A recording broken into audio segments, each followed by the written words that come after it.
So what is going on, my friends? Welcome back to the channel. Captain Deadwake here, and today we're actually going to go into the wormhole and kind of give a bit of a tips and tricks for it, how to, maybe what not to do, being a bit more of the fun part of this video. And after being encouraged by some org mates, some fellow citizens, we're going to go ahead and do this with a fully loaded Hull C on top of that. So this should be a fun time. We're going to experiment with what happens when you run straight through the quantum tunneling effects in the ERB.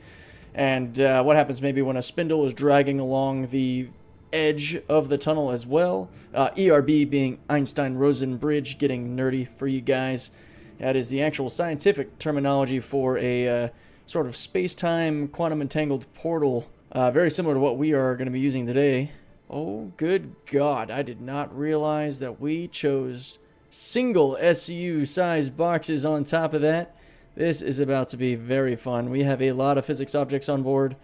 If you've never seen how they load on singles, they're doing sectional slabs. And how is that for stressing the physics of the game? 4,608 single SCU boxes of waste on board this Hull C. That's a whole lot of crap.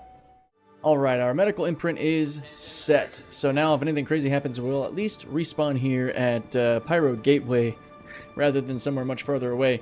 We've also got our Connie here. What we're going to do is actually take a look real quick at something you guys got to pay attention to when you're considering jumping through the wormhole. So with the inclusion of wormholes now, you have propulsion systems on top of your quantum drive. They are separate. Now, if you remove your quantum drive here, without going into your propulsions, it will also get rid of the whole propulsion tab. It's just gone. So this can be a problem, because now when you go to put it back on, typically it eats it. You can't select a propulsion system now. So try not to do that. You notice that we can no longer put anything here. Now granted, it's okay if you catch yourself in this process. All you have to do is exit out or hit F1, get out of your vehicle tab, and go back in and try again. Just don't save the change.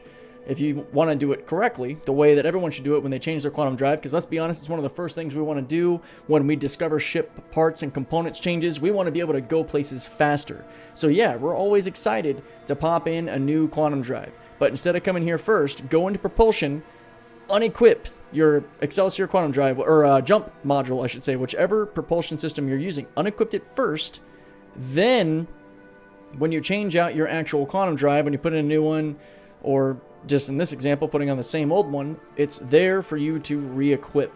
So that is something that's very important. A lot of people will swap their quantum drives, not realizing that they just consumed their jump module, and then they get to the Stanton Gateway jump point, or whatever gateway they're going to, and it just says jump module required, or you don't see the sort of runway that we're going to see in this video. We're actually going to come back and try to jump in the Connie without it, so I can actually show you guys what we're talking about. The rest of the video, we'll take a look at the Hull C and try different things and see what happens. So this should be a fun time.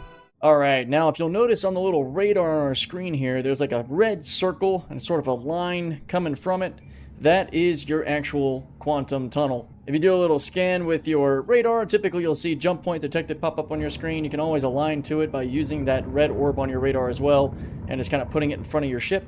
Now you'll notice it does not look like you might be used to seeing it, which is with all the little runway tabs, and that's because we are in flight mode as opposed to nav mode or quantum travel mode, which I'll go ahead and tab into that. And with quantum travel mode active, you can see your runway signatures, your little parentheses, however you want to say it. Now if you do not see these, or you've got the little message above where it says online, you'll see like jump module required or whatever, like we said, something is wrong with your jump module. Now there are always going to be those little times that power gets weird on your ship too, and maybe your quantum signature isn't spooling, something isn't happening. The standard key to fix this is F8 on your keyboard. It resets all of your power signatures, all of your assignments when it comes to where your power is located, and it can actually reset your quantum drive and help you out. So if things are weird, like your quantum drive is not turning on, it's not spooling up, something isn't happening right, hit F8 or whatever you have bound to resetting power allocation, and that'll take care of that. Now I'm turning off the runway so you can see you got these like warning tags here, these kind of like last minute alert signs that say like, hey, you know, this is the gateway, whatever, caution beyond this point. That is when you're going to start calibrating. So don't worry if you don't see anything happening. It won't until you get up to this point. Alright, the wormhole has closed, which is perfect. Now, as we pass this TSAS level high alert sign, you'll see it start to calibrate. This time around, we're going to show you how it should function if you're doing it properly, getting to the other side. So here comes our calibration. Now, if you go too far past this final point, you're just going to kind of bounce back. So keep that in mind, like there is a proximity issue. So now, the same button you used to quantum travel, once you're calibrated to activate jump point, you're going to hit that same button, whatever it is, your jump point activate. That is going to take our quantum energy and shoot it at the Einstein-Rosen bridge to actually stabilize it and open it to the other side. Little science geek moments for you. Put simply, we're opening the door. Now, once it's done, it will pull you in. You don't have to do anything else. There we go. Now, at this point, you can use your throttle to actually move where you're actually going, which can help you get around some of these quantum tunnels and such. The whole C gets a bit of a buff going through here, which is nice. It's not as sluggish as it would normally be. I can also show you, you can do this third person. I don't have my camera set up to do this properly, so we're not going to do that. All right, we're going to clear that tunnel. We're going to come up. You just want to stay away from these quantum tunneling segments, these bridges, these threads, however you want to call them.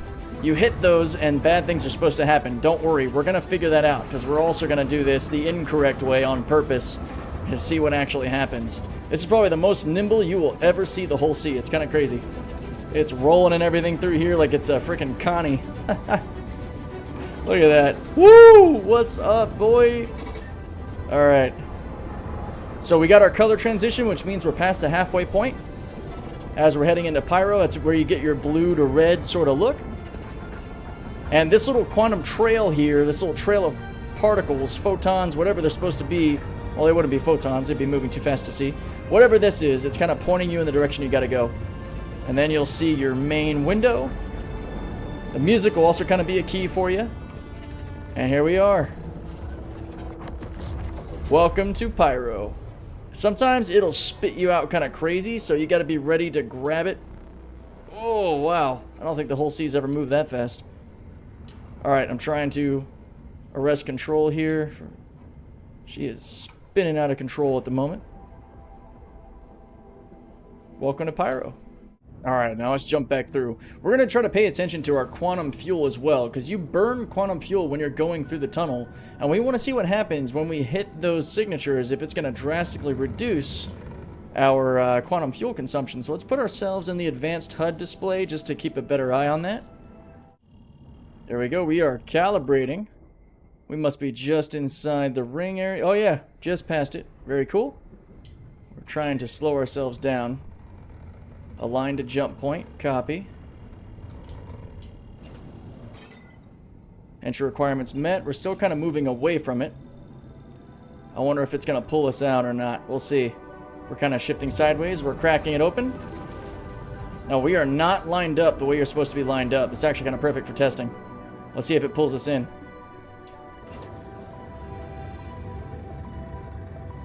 We are coming in sideways as hell right now. Oh, crazy, crazy, crazy. It should. We're all lined it. Oh, here we go. Shoot. What's gonna happen? Okay, we were skirting that wall. All right, this time, guys, this is the bulldozer test. We're gonna go right through the quantum tunnels. Watch the fuel count. Watch the fuel. Right into it. Boom. Boom. All right. Quantum fuel doesn't seem to be all that affected. Bam. Oh. Oh, I didn't like that. All right. We're down to 79% quantum fuel. We just bulldozed through all those threads. Here comes some more.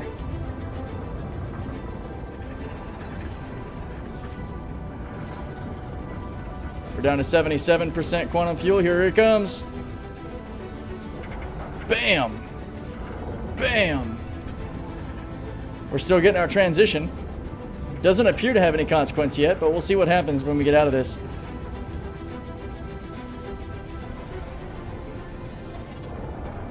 Right into it. It looks like it's turning us around. It's wild.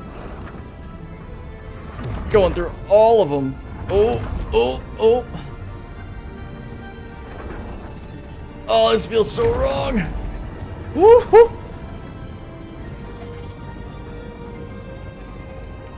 Ship's still in one piece. Alright, and... No way.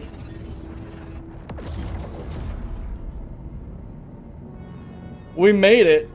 That didn't stop us. Oh, that's kind of crazy. I'm pretty sure that's not how that's supposed to go. We spent 10% quantum fuel going through that time, roughly, right? Hitting the tunneling had no effect. Hitting the threads that pop up. The quantum bridges, whatever you want to call them. That had zero effect on us getting here, as far as I could tell. This time, we're going to drag our spindles through the wall of the tunnel and see what happens. Let's crack it open. Entering at 71% quantum fuel. Here we go.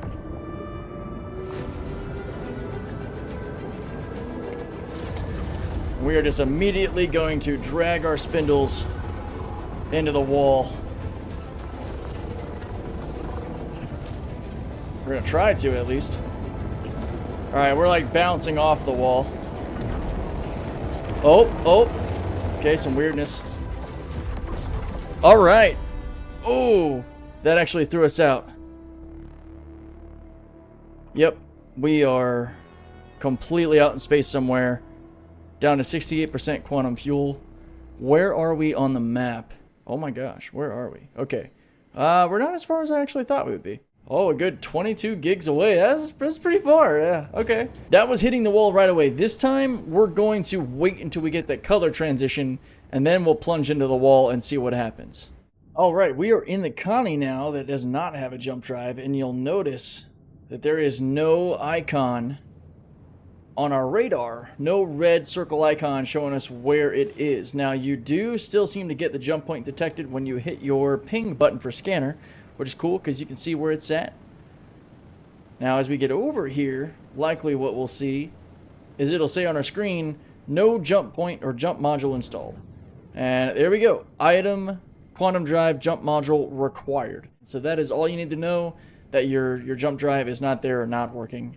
Or it's just not there. You got to go and actually install a jump drive, which, fear not, you can buy them at any of the gateways. Stanton, Pyro, Magnus, Terra, they're available pretty much everywhere, actually. So you're good. Just make sure you remember to take it off before you swap out your quantum drive and put it back on again.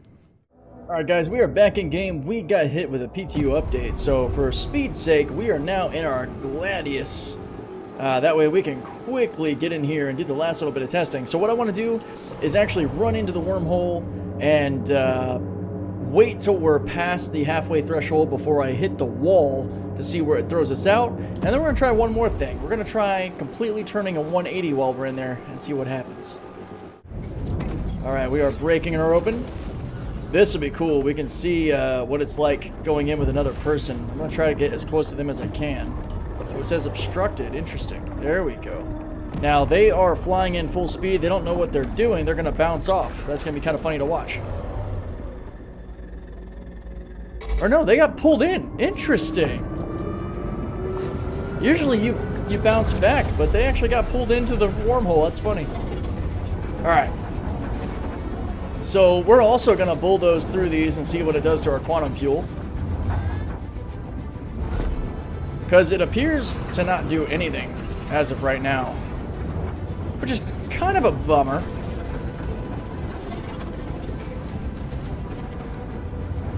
We're going to hit a couple of these in a row.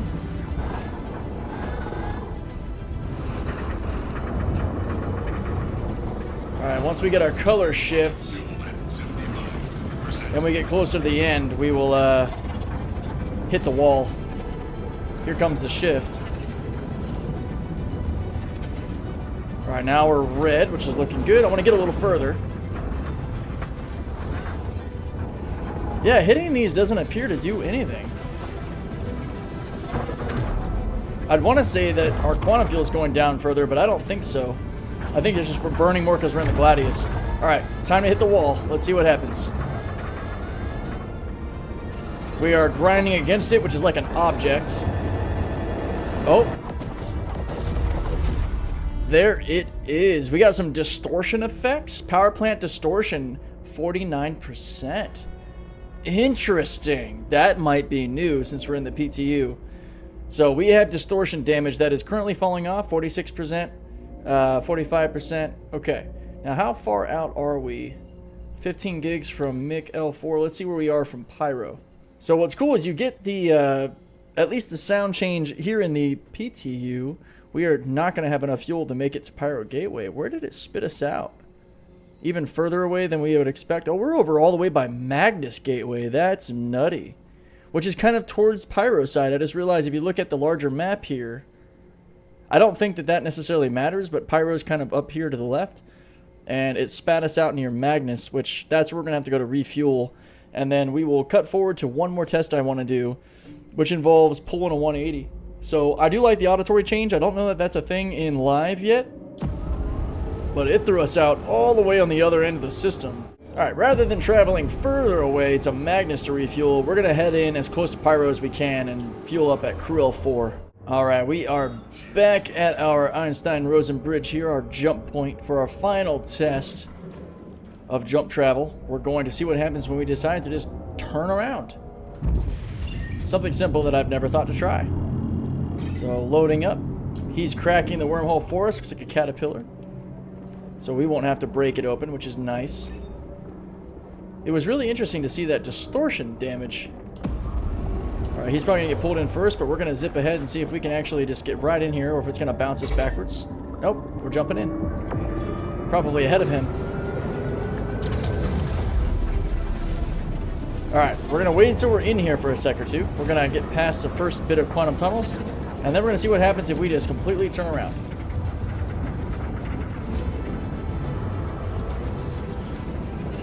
Alright, and run 180 rotate. Alright, we are just bouncing off the wall. I don't think we can actually turn all the way around. Alright, let's see if we can correct ourselves. Alright, we're getting some distortion damage. Looks like we're correcting. Alright, so you can't actually turn around. It bumps you into the wall. Kind of like an old arcade game. Now let's see what happens if we just run into the rest of these quantum tunnels.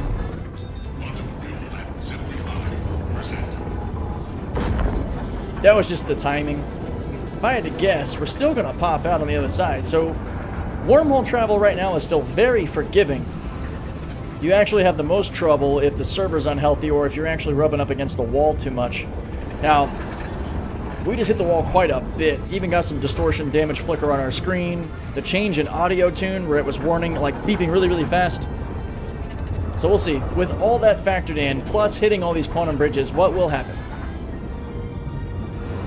Be a little immersion breaking for there to be no consequence to hitting these. Maybe that'll change. Looks like we are about to pop out Pyro side, though.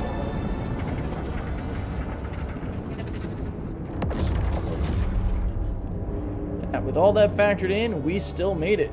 Last little bit of advice in Pyro's side, though, is that you want to make sure that you keep moving and get where you got to go next, because you might have people camping the jump point that decide to come at you. So I think that's about it here for this video, guys. I hope you enjoyed it. I hope it was helpful. Let me know if there's anything I might have missed down in the comments below, things you're curious about. We saw what it's like to go through normally with the whole C, also how the whole C gains a whole lot of mobility when you're actually running it through the wormhole, which is very weird feeling when you're completely loaded. We've also seen what it's like to load a whole C up with over 4,000 individual boxes. We've seen what it's like to run right through the quantum pillars when you're going through. It appears that nothing happens. The only thing that seems to actually throw you out is hitting the wall, like repeatedly, staying on the wall, grinding into it. It'll throw you out sort of randomly in Stanton and hit you with some distortion damage, which was interesting to see toward the end there. We've also covered how to change your propulsion and what happens when you swap your quantum drive without changing your propulsion, how to avoid that, and what it looks like if you go to a wormhole without any propulsion installed. So I think that'll do it here, guys. Let me know what you think. I will catch you out in the verse. Take care.